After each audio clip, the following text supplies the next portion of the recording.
Hello my dear student, welcome to Educo Learner.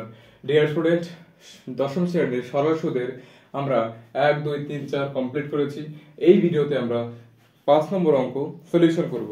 দেখো 5 নম্বর অঙ্কে কি দেওয়া আছে সেটা ভালো করে লিখতে হবে। ফার্স্ট আমি আগে বলি এখনো বলি যে অঙ্কে কি দেওয়া আছে সেটা ভালো করে বুঝতে হবে এবং সেটা আমাদের টুকতে হবে ঠিকঠাক করে। দেখো কি বলেছে যে বার্ষিক 5.25% সরল সুদে, আর পড়ার দরকার নেই, আগে লিখো সুদের হার দেওয়া আছে। সুদের হার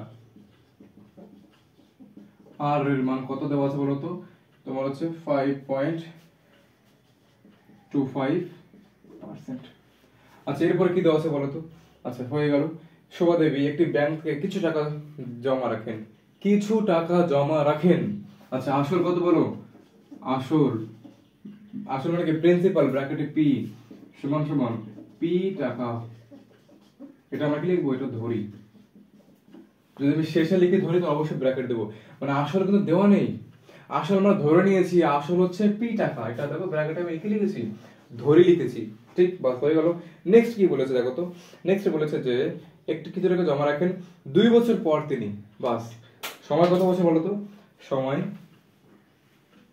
কত বছর? সময় ব্র্যাকেটে কি লিখবো? ব্র্যাকেটে টি সমান সমান কত বছর? 2 বছর। বেশ, তারপর কি দেওয়া আছে? 2 বছর জন্য 2 বছর পর তিনি সুদ হিসাবে 840 টাকা পেলেন। তাহলে 2 বছর পর উনি সুদ কত পেয়েছেন? তাহলে সুদ ব্র্যাকেটে কি লিখবো? ইন্টারেস্ট আই সমান সমান 840 টাকা। আচ্ছা উত্তর কি চেয়েছে? উত্তর চেয়েছে যে তিনি কত টাকা ব্যাংকে জমা রেখেছিলেন হিসাব করে লিখি, অর্থাৎ পি দেওয়া নাই, পি বের করতে হবে। দেখো মোট 4টা টার্ম, আর পি টি আর হচ্ছে আই। এই 4টা টার্মের মধ্যে যে কোনো 3টা বলেছিলাম দেওয়া থাকবে, একটা দেওয়া থাকবে না। আমরা এতগুলো অঙ্কতে দেখেছি 1 থেকে 4 অবধি যে সুদ কি আমাদের বের করতে হয়েছিল, কিন্তু এই অঙ্কে দেখো সুদ দেওয়া আছে, আমাদের কি বের করতে হবে? আমাদের পি বের করতে হবে। যা কোনো ঝামেলা নাই। আমরা কি জানি? আমরা জানি কি জানি বলতো? আই সমান সমান পি আর টি বাই 100। মান বসিয়ে দাও, আয়ের মান আয়ের জায়গায় বসিয়ে দাও। আয়ের মান কত? 840 সমান সমান পি এর মান কত? পি এর মান পি গুণিত আর এর মান কত? আর এর মান 5.25 ইনটু বলো সময় কত? 2 বছর ডিভাইডেড 100। এবার দেখো উপরে এমন একটা সংখ্যা আছে 5.25। যখন আমি দশমিককে তুলবো, দশমিকের পরে কয়খানা সংখ্যা আছে? 2খানা। ওই জন্য নিচে 1 বসিয়ে দুটো শূন্য দিয়ে ভাগ করে দেবো। যদি দশমিকের পরে 3টা সংখ্যা থাকে তাহলে নিচে ভাগ আকারে 1 লিখে 3টা শূন্য বসিয়ে দেবো।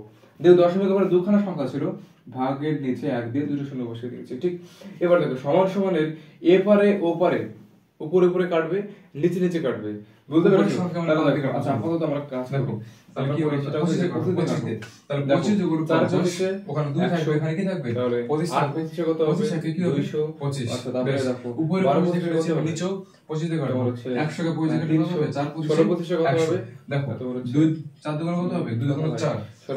এবার দেখো উপরে 21 উপরে 840 এই নিচে মূল আছে সমান সমান এই পাশে ও পাশে কিন্তু উপরে উপরে কাটা যায়, নিচে নিচে কাটা যায়। তাহলে দেখো কত হবে? আচ্ছা কাজ করো, ওভাবে করতে হবে না, কোণাকুণি গুণ। এবার দেখো তাহলে p সঙ্গে 21 গুণ, তার সঙ্গে কোণাকুণি 1 গুণ, এই উপর কোণাকুণি করেছে নিচে। তাহলে p সঙ্গে 21 গুণ 100 কে 25 জায়গাটা কত হবে? p সমান কত হবে? 25 জায়গাটা হবে তোমার 840 গুণিত এই যে 2 গুণিত এই 100। কোণাকুণি বজ্রগুণ হয়, সমান সমানের এই পাশে পাশে কোণাকুণি বজ্রগুণ করতে হয়। এবার দেখো p এর সঙ্গে 21 গুণ আছে, ওদিকে গেলে কি হবে? ভাগ হয়ে যাবে। তাহলে p সমান সমান 840 গুণিত 2 গুণিত 100 ভাগ কত হবে? 21। দেখো 4 বসে কত? 84। তাহলে 40 আমরা p সমান কত পেয়ে গেলাম? 40 গুণিত 2 গুণিত 100। তাহলে p কত হবে? 4 দুগুণ 8 8 0। এবার দেখো 2 0 4 কে 2 দিয়ে কত হবে?